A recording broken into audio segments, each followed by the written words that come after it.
Abre aspas para o texto que eu vou ler para você, escrito por uma mulher. Para mim, uma mulher não tem que ser frívola. O que é uma pessoa frívola? É uma pessoa sem importância, sem valor. Começando novamente. Para mim, uma mulher não tem que ser frívola, mas sim gentil, graciosa e doadora. Você e eu temos o dom da feminilidade. Quanto mais femininas, mais os homens serão masculinos. E mais Deus será glorificado. Seja mulher, seja unicamente mulher, seja uma mulher de verdade, em plena obediência a Deus. Elisabeth Elliot foi quem escreveu esse texto. E o texto dela é cheio de belezas. O texto dela é cheio de confrontos, principalmente para a sua geração. Pode ser que tenha gente aí me ouvindo e pensando assim, de repente até mulheres, falar é fácil. Então deixa eu te dar um resumo do currículo desta mulher. Quem foi Elisabeth Elliot? Ela nasceu em 1826 e ela faleceu em 2015. Desculpa, senão ela vai ficar muito velha. 1926. E faleceu em 2015, 89 anos. Portanto, eu estou falando de uma mulher próxima a nós, da nossa geração. Essa mulher, o seu marido foi assassinado. E sabe o que ela fez? Ela foi ser missionária entre as tribos do Equador que assassinaram o seu marido. Elisabeth Elliot, ela escreveu mais de 20 livros. A maioria dos livros foram traduzidos para muitas línguas. É uma mulher assim que influenciou toda uma geração. Ela é considerada uma das mulheres cristãs mais influentes do século XX, ou seja, todas as vidas que foram tocadas ou de alguma forma alcançadas pelo ministério de Elisabeth Elliot foram impactadas e ela fez a diferença na vida dessas pessoas de alguma forma. Ou seja, o dito popular, que eu disse só pela metade, na vida dela fez todo sentido. Falar é fácil, difícil é fazer. Não foi fácil fazer o que ela fez, mas ela fez. E essa mulher não perdeu a perspectiva, o significado e o sentido do seu papel de ser mulher para a sua família, para a sociedade, para a igreja, para o reino. Continua sendo difícil, continua sendo muito difícil fazer e continua sendo muito fácil falar. Eu vou te apresentar hoje uma mulher conhecida da maioria de nós, uma mulher que no texto que eu vou ler, ela não pronuncia uma única palavra, ela não fala. Ou seja, o que é fácil, que é falar, ela não fala, ela não pede, ela não clama, mas ela faz. E ela faz o que é difícil fazer, principalmente para ela, na condição de mulher, no seu papel de mulher e no contexto social que ela vivia. E, se você prestar bastante atenção na leitura, a julgar pelas palavras finais de Jesus no texto que eu vou ler, esta mulher, ela fez a diferença para a vida e impactou a geração dela. E o que ela fez para a geração dela continua impactando e fazendo a diferença na vida até os dias de hoje. E isto Jesus confirma no final do texto. Abre a sua Bíblia aí no Evangelho de Marcos, capítulo 14. Eu vou ler do 3 até o 9, em nome de Jesus. E estando ele em Betânia, na casa de Simão, o leproso, assentado à mesa, veio uma mulher que trazia um vaso de alabastro com unguento de nardo puro, muito precioso. E ela, quebrando o vaso, derramou sobre a sua cabeça. E houve alguns que em si mesmos se indignaram e disseram: para que se fez este desperdício do unguento? Porque podia ser vendido por mais de 300 denários e ter dado aos pobres. E eles murmuravam contra ela. E Jesus disse: deixai-a sozinha. Por que a afligis? Ela praticou uma boa obra para comigo. Porquanto tendes os pobres sempre convosco, e sempre que quiseres, podeis fazer-lhes bem, mas a mim nem sempre me tendes. Esta fez o que podia. Ela antecipou-se a ungir o meu corpo para o sepultamento. Na verdade, eu vos digo que, onde quer que este evangelho for pregado em todo o mundo, isso também que ela fez será contado para a memória sua. Amém? Feche seus olhos e ora comigo. Pai, eu te louvo, eu te agradeço, eu te engrandeço, porque nos tem dado paz, porque nos tem dado vida, porque tem cuidado da nossa história, tem cuidado, Senhor, da nossa casa. Pai, esta mulher que entra nesta cena, ela não pronuncia uma única palavra sequer, só que o gesto dela, Jesus testemunha ao final, que ele seria lembrado no mundo inteiro, sempre que esta palavra fosse pregada. Pai, ensina-nos, assim como essa mulher que fez a diferença para a vida, ensina-nos todos, mulheres e homens que ouvem essa reflexão neste momento. Guarda-nos e me dirige com teu Espírito. Em teu nome eu oro. Amém. Amém. Olha só, repetindo para você o versículo 3. E, estando ele em Betânia, na casa de Simão, o leproso, assentado à mesa, veio uma mulher que trazia um vaso de alabastro com unguento de nardo puro, muito precioso, e ela, quebrando o vaso, derramou sobre a sua cabeça. Primeiro passo dessa narrativa, a extravagância.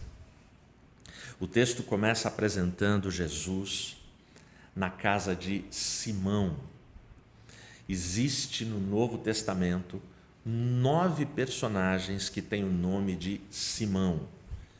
Apenas um é leproso, e é este.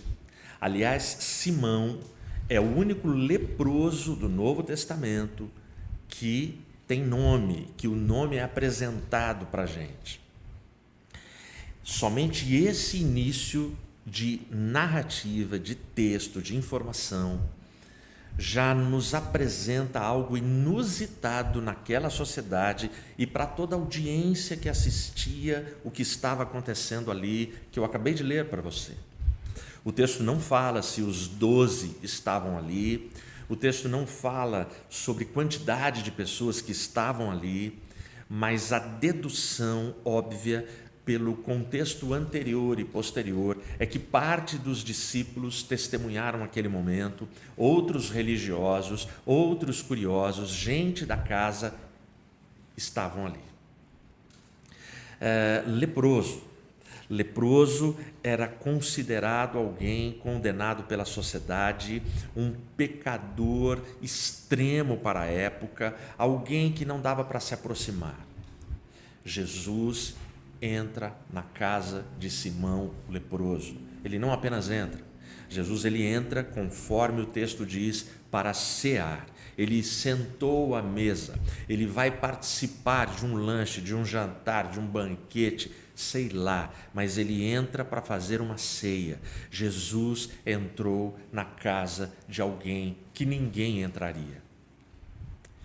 Isso de cara me conforta e já me deixaria satisfeito com essa mensagem, pensando nas minhas sensibilidades, pensando nas minhas carências, pensando nas minhas fraquezas, pensando nos meus pecados. Eu poderia encerrar essa transmissão, falar amém, eu, Edmilson, já estaria satisfeito. Porque se Jesus entrou na casa de Simão leproso, não existe lepra da minha vida, das minhas práticas, que impediriam Jesus de entrar na minha casa. Não existe lepra que você tenha feito e cometido, que você tenha contraído, que você tenha sido contaminado, que impeça Jesus de entrar hoje na sua casa. Jesus Cristo entrou na casa de Simão o leproso. O texto no versículo 1 mostra que na sequência vem uma mulher. Caramba, o cenário vai ficando mais complicado. O cenário vai ficando muito complicado. Mulheres naquela cultura, elas não podem estar no meio de uma reunião de homens. Não podiam. Mas o texto não dá o nome dessa mulher. Apenas diz que ela entra uma mulher em cena. Portanto, eu tenho uma casa, o dono da casa se chama Simão, ele é leproso e agora tem uma mulher na cena. Tudo absurdamente informado, tudo de uma forma que choca aquela audiência, impacta aquela audiência, deixa todo mundo atônito com a cena que está se formando. Mas mulheres, qual seria o limite para que elas entrassem naquele ambiente? Mulheres poderiam entrar para servir a mesa e assim que estivesse servida a refeição, elas tinham que se retirar do ambiente e voltar lá para o lugar onde se produzia esse alimento.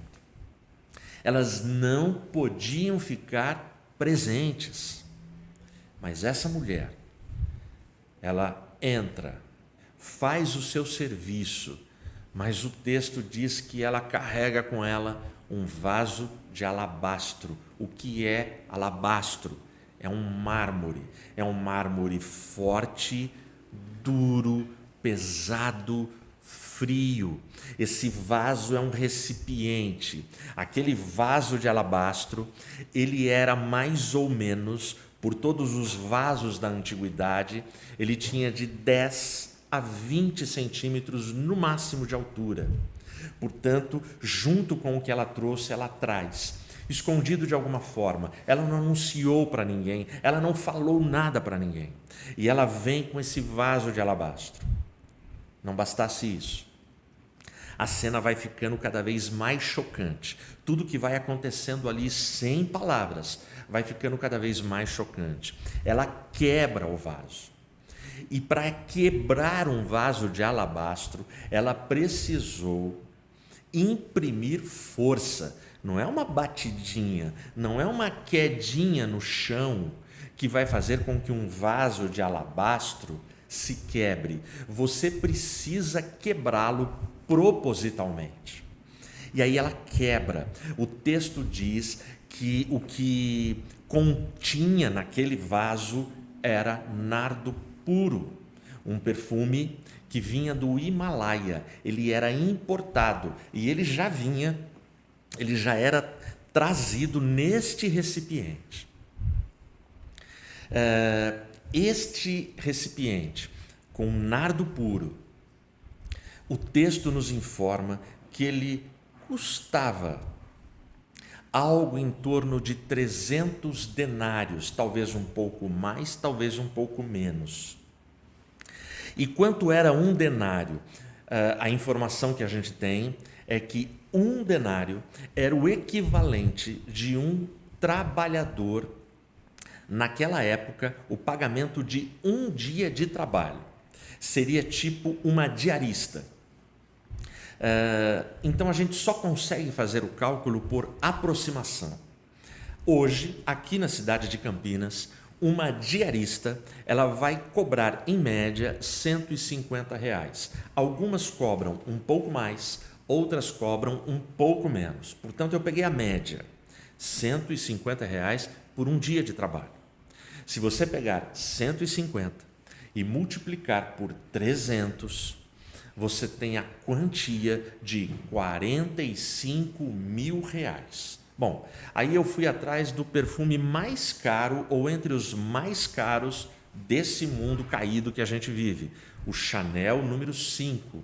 O Chanel número 5, um vidro, um frasco com 800 ml custa $4.200. Eu fiz a conversão considerando o dólar a 5,76. Deu 23 mil, 21 mil e qualquer coisa.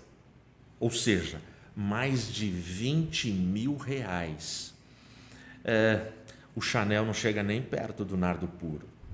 O Chanel não consegue nem fazer cosquinha no nardo puro. Isso se chama extravagância.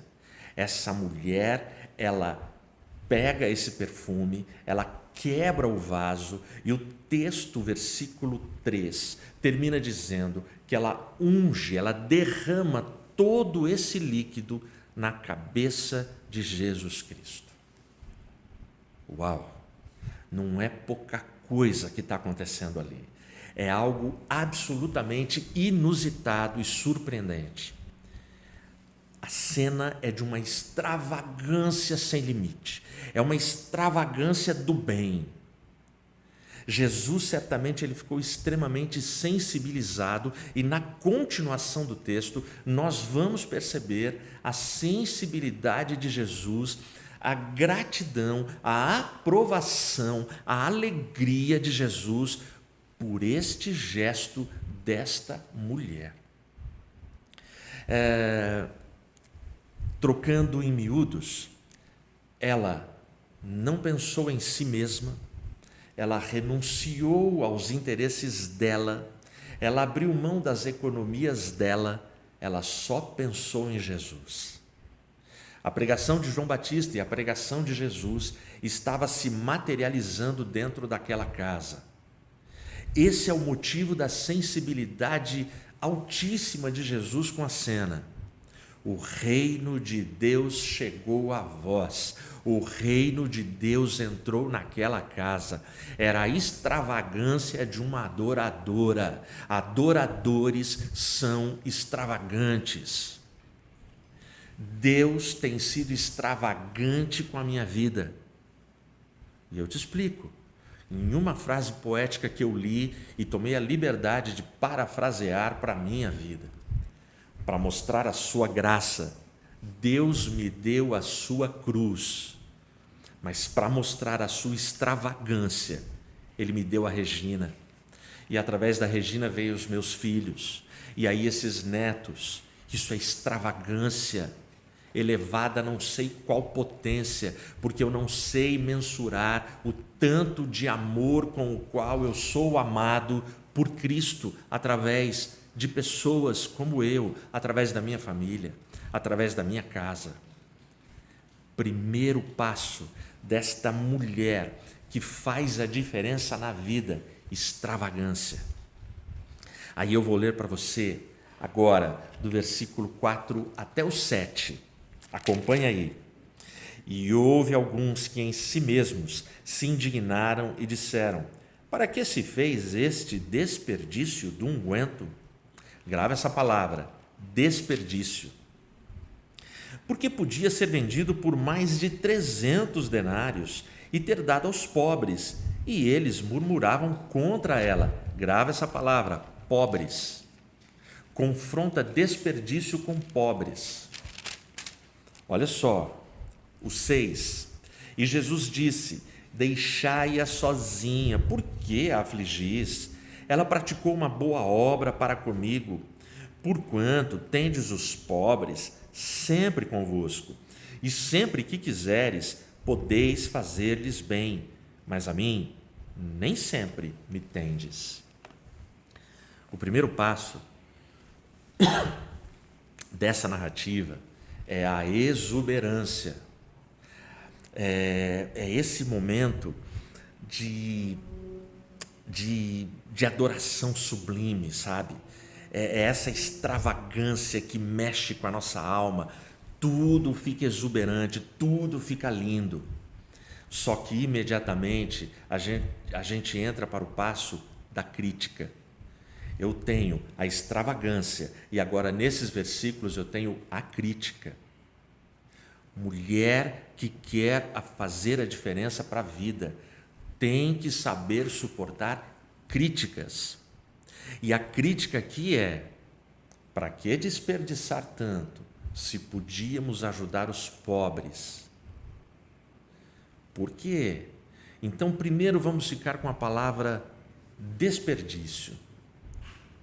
Todas as vezes, grava o que eu vou te falar, todas as vezes que você se humilhar, todas as vezes que você tiver convicção, se entregar, se dedicar, se disciplinar e for praticar uma tarefa para Deus com excelência, as críticas surgirão. Todas as vezes que nós fazemos algo com excelência, críticas não faltam. Todas as vezes que queremos oferecer o melhor e nada menos do que o melhor, críticas vão surgir. Exemplos. Para quê gastar dinheiro com um microfone melhor? Por que gastar tanto dinheiro com esse microfone importado? Não serve o que a gente tem? Para que ficar uma semana, dia e noite, varando madrugadas, preparando vídeos de abertura, vinhetas de passagem, para fazer uma vigília? É só ligar a câmera e ficar lá cantando, orando e passando. Para que fazer isso? Para que pensar na decoração do templo? Por que esse desperdício de grana? Por que pensar em construir um templo maior, melhor, mais confortável, onde a gente consiga atender melhor as pessoas? Por que desperdiçar? E aí, diante das críticas que a gente recebe quando quer fazer algo com excelência, existe uma falácia. E a falácia, o que significa uma falácia? É um argumento falso. É baseado em falsidade. A falácia, ela pega algo verdadeiro, só que falsifica esse algo verdadeiro. No caso do texto, a falácia é usada na figura dos pobres. Os pobres, eles são usados e manipulados desde a época de Cristo, segundo as conveniências dos poderosos de plantão. Então, mas para que fazer isso se com essa grana a gente podia abençoar os pobres? E aí Jesus, ele entra em cena, porque aquilo que chamaram de desperdício, os acusadores ali do momento, Jesus, ele deu o nome de boa obra. Ele diz que o que aquela mulher fez para ele foi uma boa obra, uma obra de adoração, uma obra de exaltação ao rei. E ele vai explicar isso. E aí Jesus é muito legal, porque ele vai deixar claro uma coisa muito sutil, que os caras que fizeram a crítica no modelo de falácia não imaginavam que Jesus seria tão certeiro. E não imaginaram porque eram tontos, porque foram assim muito ingênuos, muito juvenis. Já era naquela altura para eles saberem que Jesus não se engana, que não tem erro nos seus lábios e que ninguém vai pegar Jesus numa armadilha. Então Jesus, ele vai dizer que uma coisa não exclui a outra. Você adora Jesus, você prioriza o reino, porque a ideia é essa: buscai primeiro o reino de Deus e todas as outras coisas vos serão acrescentadas. Portanto, Jesus, ele não exclui. Ele só coloca as coisas no seu devido lugar. E aí Jesus vira para aqueles caras e fala: os pobres sempre estarão com vocês. Quando vocês quiserem, façam bem aos pobres. Por que agora vocês estão usando esse tipo de argumento? Por que agora vocês estão lançando mão dos pobres, da fragilidade deles? Por que vocês estão lançando mão do quanto eles são explorados somente agora, quando essa mulher entrou com uma oferta generosa, uma oferta sincera da sua alma, querendo desqualificar a adoração dela? Os pobres estão aí a vida inteira. Ajudem, arregassem as mangas, não fiquem apontando o dedo. Sabe quando as pessoas falam: ai, a igreja é isso, a igreja é aquilo? A igreja é você. Ao invés de criticar, arregaça as mangas e vai fazer. E a ideia de Jesus é: ao ajudar os pobres, ajude sem marketing, ajude sem ficar trombeteando que está ajudando, ajude. No verso 6, tem um momento singular, quando Jesus fala para eles: deixai-a sozinha. E ele faz uma pergunta aqui na minha tradução: por que a afligis? Por que vocês estão lançando aflição sobre ela, críticas sobre ela, murmurando contra ela? Abraham Lincoln, ele tem um pensamento muito legal, e o pensamento dele foi em resposta sobre exploração, abuso verbal, sobre injustiças sociais e sobre abusos físicos contra mulheres. A resposta de Abraham Lincoln foi assim: nada do que tenha vindo ao mundo carregando o selo de imagem e semelhança de Deus pode ser pisoteado. Jesus, naquele momento, ele se interpôs entre aquela audiência que não compreendia as coisas, que pensava em religiosidade, pensava nas suas tradições, e simplesmente desprezaram aquela mulher por todo o contexto e cultura. E Jesus, ele se interpõe e defende o gesto, a ação, a atitude daquela mulher. Portanto, nesse contexto e nessa narrativa, eu tenho a extravagância e eu tenho a crítica. Agora dá uma olhada que legal, porque agora vem o passo da revelação. O versículo 8. Esta fez o que podia. Ela antecipou-se a ungir o meu corpo para o sepultamento. Antes dela, Pedro já havia declarado, com inspiração dada pelo Deus Altíssimo, pelo Espírito Santo, quando Jesus faz a pergunta: quem os homens dizem que eu sou? É quando Pedro olha para Jesus e fala: você é o Filho do Deus Altíssimo. Jesus, o Filho do Deus vivo. Então Pedro, ele já havia declarado essa messianidade de Jesus. Só que é impressionante, Pedro, ao longo da história, ficou famosão por conta dessa declaração. Esta mulher, pouco é lembrada, mas essa mulher, ela reconhece, ela compreende a messianidade de Jesus sem palavras. Porque o ato dela ungir a Jesus, quando ela derrama aquele perfume, somente reis eram ungidos na história de Israel. E para ir piorando um pouquinho mais o cenário que eu já tracei para você, e somente profetas ou sacerdotes tinham autorização para ungir reis, jamais uma mulher. Mas essa mulher, ela entra com um vaso de alabastro e ela quebra esse vaso e ela derrama ele inteirinho na cabeça de Jesus. E isso também tem a ver com a qualidade do perfume, tem a ver com a cultura da época.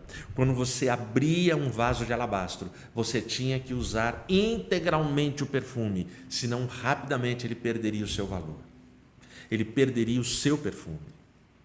E ela usa tudo, não um pouquinho, ela usa tudo de forma generosa, sem fazer cálculo. Os homens pensavam na perda, a mulher pensava no ganho. Ela não calculou, ela adorou. Somente reis eram ungidos também, depois de serem ungidos para serem reis, na vida, quando morriam, eles eram ungidos para o sepultamento. E aí Jesus faz essa revelação: ela me ungiu para o meu sepultamento. O legal dessa mulher em relação a Pedro é que ela aceitou Jesus como o Messias que ele tinha vindo para ser, e não o Messias que aquela geração gostaria que ele tivesse sido. Pedro, quando ele é repreendido por Jesus imediatamente, porque depois da revelação, Pedro não entende o fato de que Jesus vai para a cruz.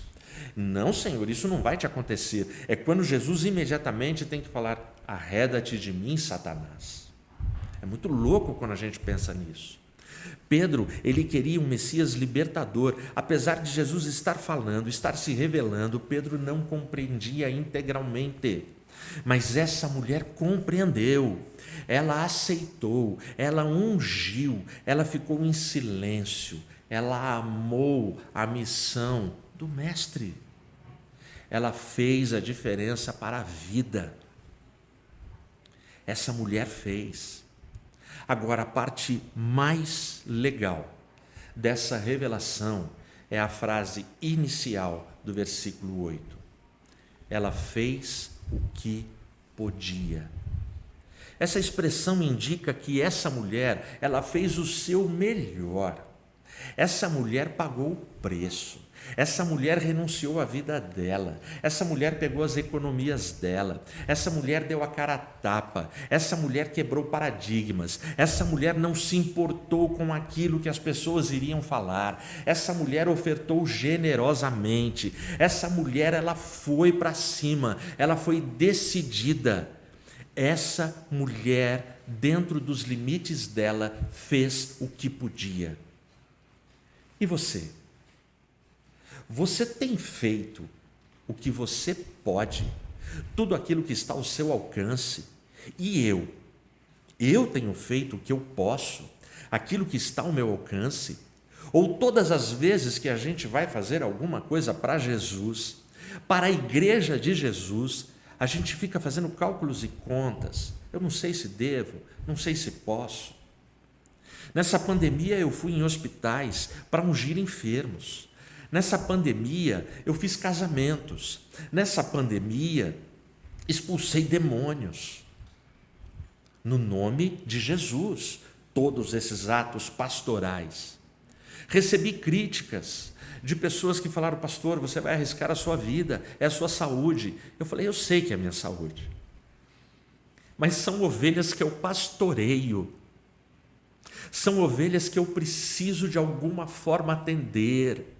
Eu estou cuidando das coisas de Deus e eu espero que Deus cuide da minha vida e da minha casa. Ele tem cuidado até aqui. É o mínimo que eu posso fazer para um Deus que fez tudo por mim, que deu a vida por mim. Sim, dentro de todos os cuidados e responsabilidades. Sim, com coerência. Quando eu tive que entrar num hospital, num leito de UTI para orar, eu liguei para o médico, para um dos médicos da minha igreja. Eu falei com o Beto, Beto, eu preciso ir, quais os cuidados eu tenho que tomar? Pastor, você tem que fazer isso, isso e isso. Faz dessa forma. Quando retornar para sua casa, chama a Regina. Ela vai te receber, você vai direto para o banheiro, entrega a roupa, ela põe num saco para lavar, toma um banho. E é isso, porque é o que eu faço. Todos os cuidados que a gente tem que tomar, é evidente que eu tomei. Eu não sou irresponsável, mas existem limites e a gente caminha pela fé. Ela fez o que podia, ela fez o que estava ao alcance dela, e ao alcance dela ela entregou o melhor dela. Que eu e você, a gente também faça isso nesse tempo, que a gente calcule menos, que a gente, segure menos dons, talentos, recursos, para que a gente entregue para ver avançar o reino de Deus, porque Jesus está voltando e esse reino precisa alcançar mais e mais pessoas. E aí, por último, a gente chega no versículo 9, e no versículo 9 tem o testemunho Na verdade, eu vos digo que, onde quer que este evangelho for pregado em todo o mundo, isso também que ela fez será contado para memória dela. Eu fico imaginando que teve um dia ou vários dias, sei lá, essa mulher foi ouvindo falar de Jesus. E eu tenho para mim que um dia ela entrou nos mercados de Jerusalém. E aí ela foi pesquisar vaso de alabastro com nardo puro. E ela viu o preço. Eu não sei se ela já tinha o dinheiro. Ela falou, não, eu vou conseguir, eu vou trabalhar, eu vou juntar grana. E quando eu tiver o dinheiro eu vou comprar e eu vou ungir Jesus. Até que ela consegue, e essa mulher trabalhou com informação, ela pergunta para os apóstolos, para os discípulos, para os seguidores de Jesus, para a vizinhança, como é que está a agenda dele hoje, onde é que ele está, onde é que ele foi, até que chegou o dia, ela tinha o vaso, e alguém falou para ela, olha, ele está na casa de Simão leproso, é lá. Ela falou, é agora, é a oportunidade, as coisas aconteceram, eu sei que você está orando, eu estou orando por sonhos da minha vida e da minha casa. Eu sei que você tem orado também, e enquanto a gente ora, a gente busca, a gente tenta, a gente se prepara, a gente jejua, a gente faz muitas coisas, mas chega um momento que o cenário fica formado, que todos os elementos que eram necessários a gente reuniu e a gente tem. Agora é hora de agir. Falar é fácil, difícil é fazer. Essa mulher, ela reúne todas as coisas. E quando ela vai, a última coisa que passava na cabeça dessa mulher era fama. Ela não estava atrás de conquistar likes, compartilhamentos e seguidores. Ela não imaginava que ela seria famosa no mundo inteiro. Ela não imaginava que ela estaria impressa no livro mais vendido e lido da história. Ela não imaginava. Ela só queria adorar e ungir o Rei dos Reis e Senhor dos Senhores. Se aproxime de Cristo por aquilo que Ele é, não por aquilo que Ele pode te dar. Faça a sua adoração porque Ele é Rei, porque Ele é Senhor, porque Ele é Salvador. Ele vai te dar as coisas que você necessita. Ele dará no tempo e na forma que são corretos e melhores e perfeitos para a sua vida e para a sua história. Mas isso acontece com essa mulher. E aí esse evangelho ele é pregado, e o evangelho é pregado e a gente lembra dessa história, porque essa história tem a ver comigo e tem a ver com você. Essa história ela passa por extravagância, ela enfrenta crítica, e aí ela tem revelação, e agora tem o testemunho. Isso que aconteceu com essa mulher, aconteceu comigo e aconteceu com você. Sabe quando? Vou te contar agora. Paulo, na segunda carta aos Coríntios, capítulo 2, versículo 15, ele afirma que eu e você somos, nessa sociedade, nessa geração, o bom perfume de Cristo. Sabe o vaso de alabastro? Mármore, duro, resistente, firme, frio. O vaso de alabastro que eu tenho e você tem é o nosso coração. Do mesmo jeito que aquela mulher quebrou aquele vaso de alabastro, teve um dia que o meu coração e o seu coração foram quebrados, e o que jorrou desse vaso de alabastro, desse coração, e deixa eu te dizer, o coração que é de carne, o coração sem Cristo, ele é mais duro e resistente do que um vaso de alabastro de mármore. Mas teve um dia que esse milagre aconteceu, o nosso coração foi quebrado, e o que jorrou dele foi o nosso arrependimento, e esse arrependimento foi produzido pela fragrância do Espírito Santo que habita em nós. E é esse Espírito Santo que espalha no mundo e na sociedade o bom perfume de Cristo.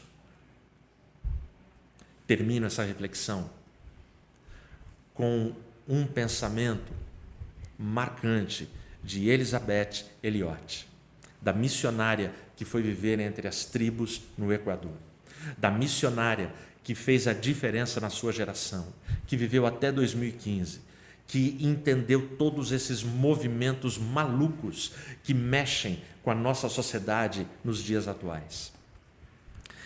O pensamento dela, ele é inspirador para toda mulher que quer fazer a diferença na vida. E eu diria para você, homem que está me ouvindo, que o pensamento dela é inspirador para nós, homens também. Basta você pegar a frase que eu vou te dizer, o pensamento dela, e substituir a palavra mulher pela palavra homem, e você estará encaixado na ideia e no conceito que ela passou. Já próximo do final da sua vida, vivendo toda a luta para desempenhar bem o papel de mulher, segundo a perspectiva bíblica, para fazer a diferença para a vida, foi quando ela pronunciou o seguinte pensamento: o fato de eu ser mulher não me torna um tipo diferente de cristão, mas o fato de eu ser cristã me torna um tipo diferente de mulher. Que o Senhor encontre em mim e em você homens e mulheres que entenderam os seus papéis na perspectiva bíblica e façam a diferença nesta sociedade. Que o Espírito venha sobre nós e que eu e você continuemos com humildade, espalhando nessa sociedade o bom perfume de Cristo. Que Deus te abençoe.